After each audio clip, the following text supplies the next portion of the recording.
नाम का भेड़ों का रखवाला रहता था। उसके पास एक गधा भी था।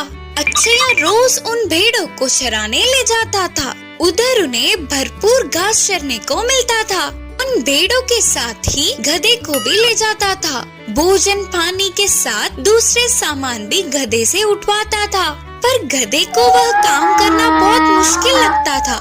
हमेशा की तरह भेड़ों को चराने ले जाने तैयार होने वाले अक्षया के पास उसकी पत्नी आकर बोली, है जी, शायद बारिश आने वाली है। बादल छाए हुए हैं ना, लगता है आज भेड़ों को ना ले जाना ही अच्छा होगा। पर पत्नी की बातों को अनसुना करते हुए रोज की तरह ही भेड़ों के साथ गधे को भी पहाड़ी पे ले गया। भेड़ चर रहे थे तो अक्षया एक पेड़ पे बैठकर देख रहा था। गधा भी थोड़ा दूर खड़ा होकर मालिक को ही देख रहा था। तभी तेज बारिश की खबर लगते ही अक्षया दौड़ते हुए भेड़ों को लेकर घर के रास्ते निकल पड़ा। पर गधा पेड़ के नीचे ऐसे ही बैठ गया। उसने रोज मालिक के काम करने से अच्छा जंगल में ही रहना ठीक समझा और पहाड़ों से गुजरकर जंगल के अंदर गया। अक्षया घर पहुंचने के बाद देखा तो गधा उनके साथ नहीं था। अरे रे, बारिश की जल्दबाजी में आने से मैं तो उस गधे को भूल ही गया। बेचारी कहाँ होगी?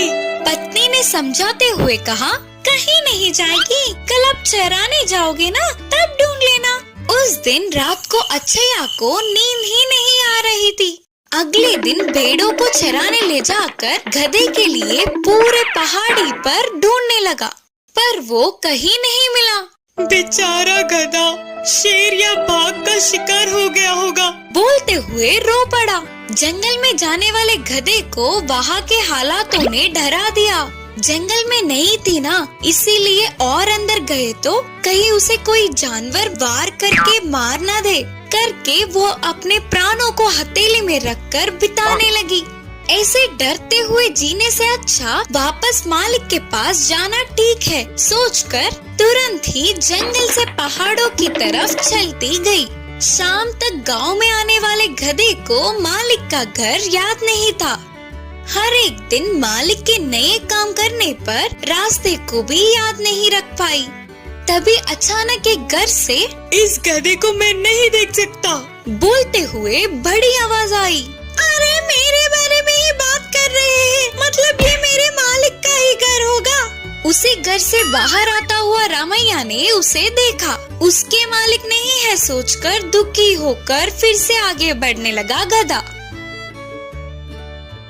थोड़ी दूर चलते ही, अरे ओ गधे, कोई काम न करते हुए ऐसे ही घर पर बैठ के कितने दिन माँ बाप की खाएगा? बोलकर आवाजें सुनाई दी। गधा खुशी से उस घर की तरफ देखते ही आवारा बनकर घूमने वाले उसके बेटे को वीरैया ने गुस्से में बोलता हुआ दिखा। अनसुना करते हुए चला गया गधा। और थोड़े आगे चलने पर, गधा कहाँ होगा पता नहीं, बोलकर एक घर से आवाजें सुनाई दिए। अक्षया की आवाज पहचानने वाला गधा मालिक के पास दौड़ते हुए गया। उसे देखते ही अक्षया को बहुत खुशी हुई। गधे को प्यार से बिठाकर उसके पसंदीदा भोजन खिलाया। अब गधे ने ठान लिया कि मालिक से कभी भी दूर नहीं जाना चाहिए। జింక తెలివి. అడవిలో జింక పిల్ల ఒకటి ఆహారం కోసం బయలుదేరింది. ఆ జింక